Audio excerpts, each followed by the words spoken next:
What's up guys, it's Tommy here and welcome to a brand new Liverpool transfer news video, and we have a major update coming from English newspapers regarding the Mason Mount transfer saga, because many newspapers are reporting that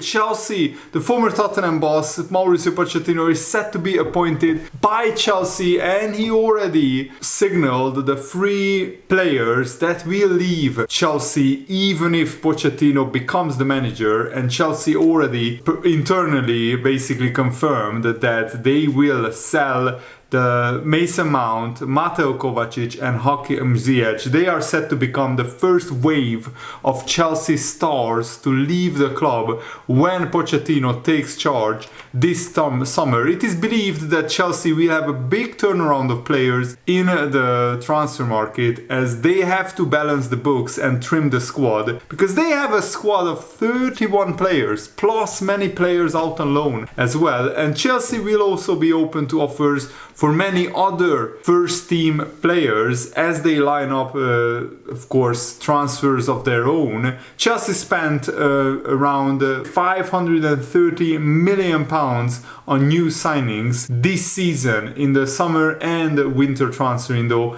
and they now have a huge, bloated, massive squad, the biggest squad in the Premier League, and their transfer spend has not translated to on-the-pitch success, with Chelsea sitting in 11th place, and they are confirmed not playing European football next season. And Mauricio Pochettino is expected to be the next Chelsea manager, and Mason Mount has rejected a number of contract proposals with his current deal set to expire next summer. So Chelsea have basically the last chance to make any money out of Mason Mount, apart from selling in January. But usually you don't sell in January when the player has only 6 months left on their contract. Then it's very difficult, almost impossible to move players on. Liverpool tried with Naby Keita, Oxlade-Chamberlain, but we just didn't have anybody set to buy them when they can just sign them on a pre-contract deal basically. So this is the biggest story of today, but we will also cover a lot of other stories and Jurgen Klopp's reaction and Trent Alexander-Arnold's reaction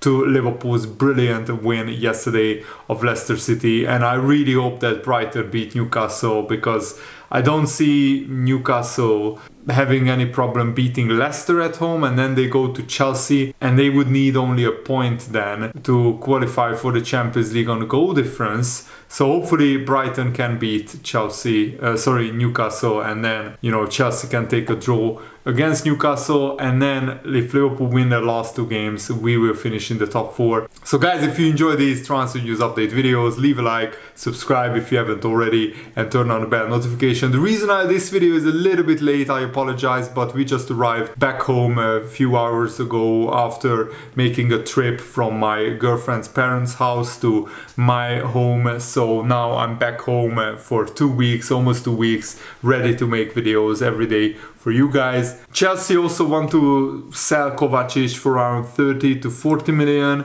and Ziyech is also set to end his 3-year stay at Chelsea in the coming months. Ziyech almost went to PSG in the January transfer window, but they messed up that transfer and it didn't happen. And the Mirror newspaper is also reporting that the World Cup winner Alexis McAllister is ready to commit his future to Liverpool, and talks are a long way down the line, and only we are waiting for Liverpool and Brighton to agree a transfer fee, because McAllister on his part has already agreed contract terms and everything, contract length for his next deal at Liverpool. And the Express newspaper also debates whether Liverpool should pursue three midfielders, including Mason Mount, because Liverpool may risk stunting the development of Harvey Elliott if they wrap up a deal for Mason Mount. But I think with Liverpool losing 4 midfielders this summer, I think Harvey Elliott will still play a lot of games,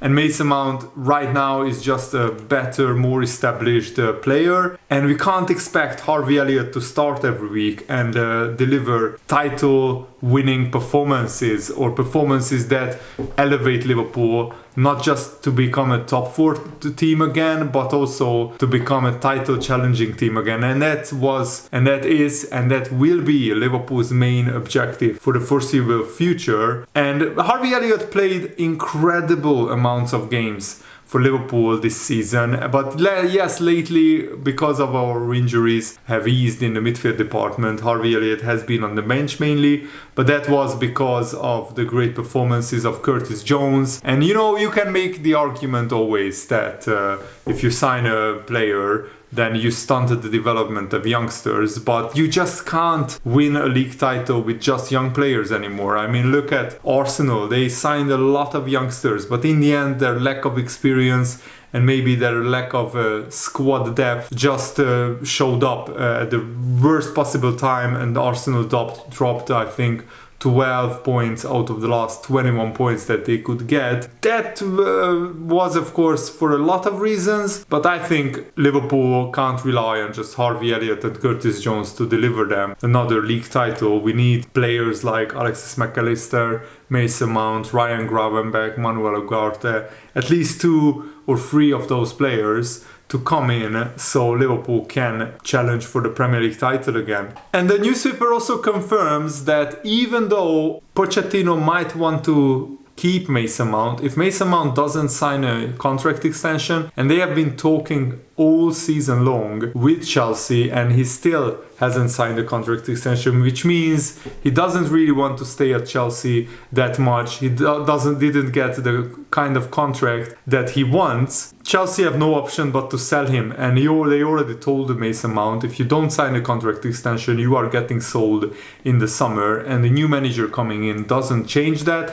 And Liverpool are already confirmed ready to meet Mason Mount's contract and wage demands.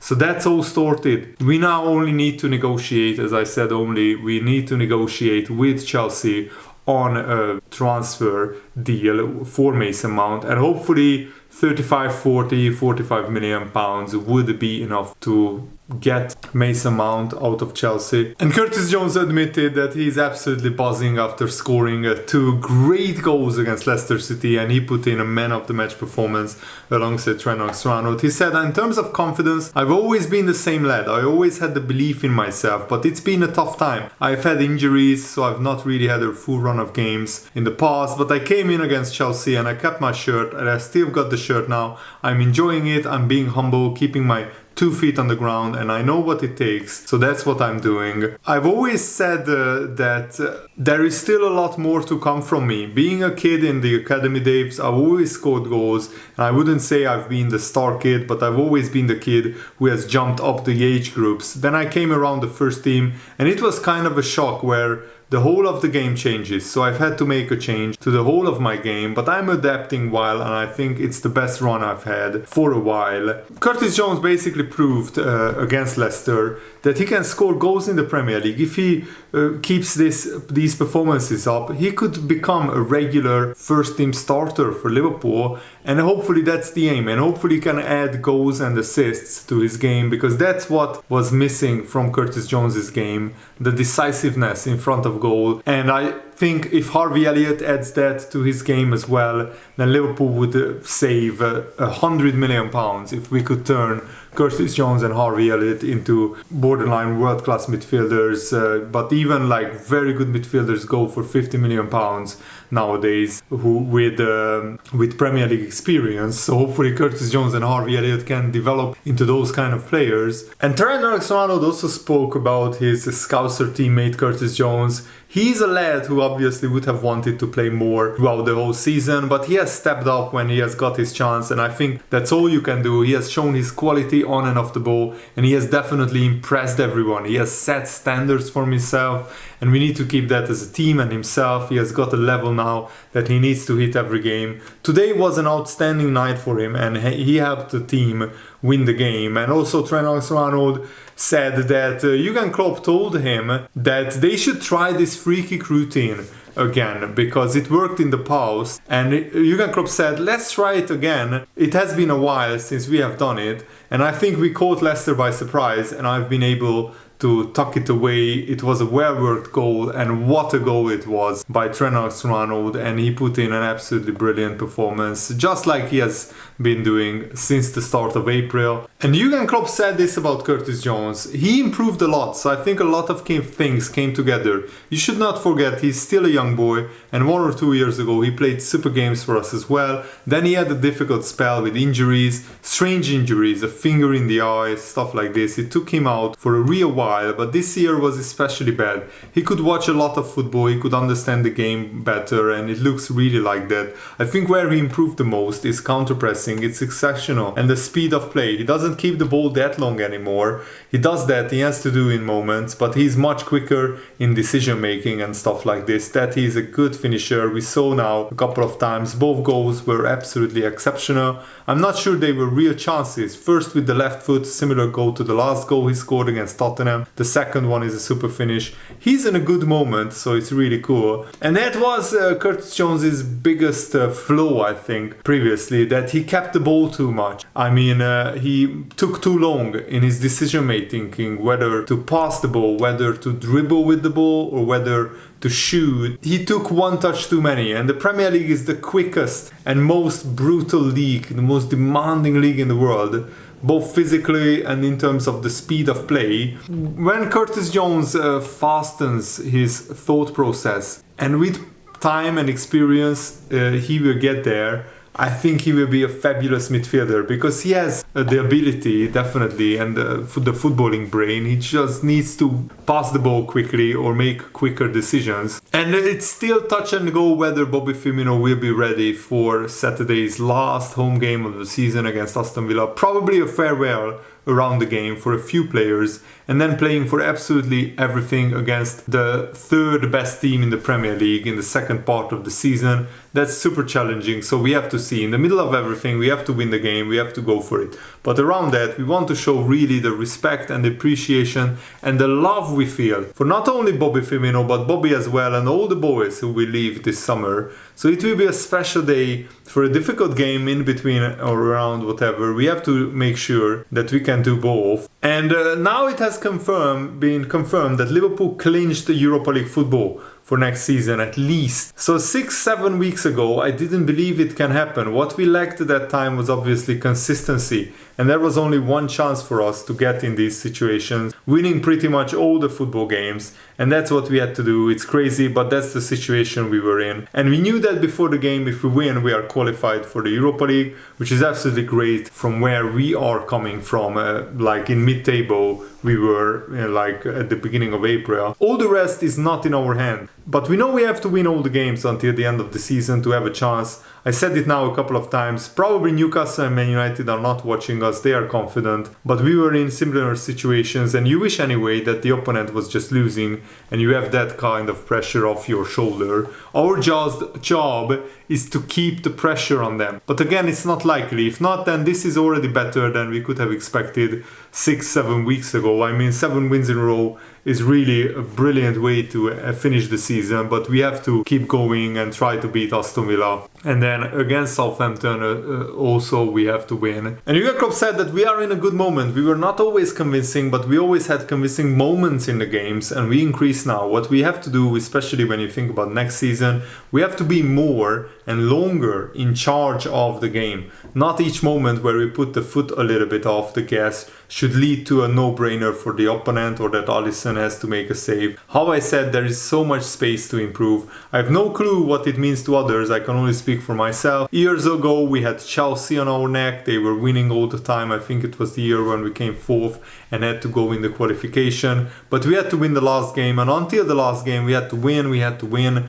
Because behind they were all winning. We made it anyway, and that's what I expect the other teams to do as well, if I'm honest. But it keeps you on your toes, and that's our job. We have to keep them on their toes, and then we will see what happens. So that's a great mentality to have. Just keep winning, and let's see if Newcastle and Man United will handle the pressure, because the Premier League is very unpredictable and anything can happen still. So I'm really looking forward to the Aston Villa game on Saturday, and hopefully Newcastle will drop points against Brighton. Thanks for watching, guys. I hope that you enjoyed this video, and yeah, tomorrow I will be back with more videos, a transfer news video and also career mode episode will be going up tomorrow on my channel, so check back tomorrow, and thanks for watching. Have a nice day. See you later. Goodbye.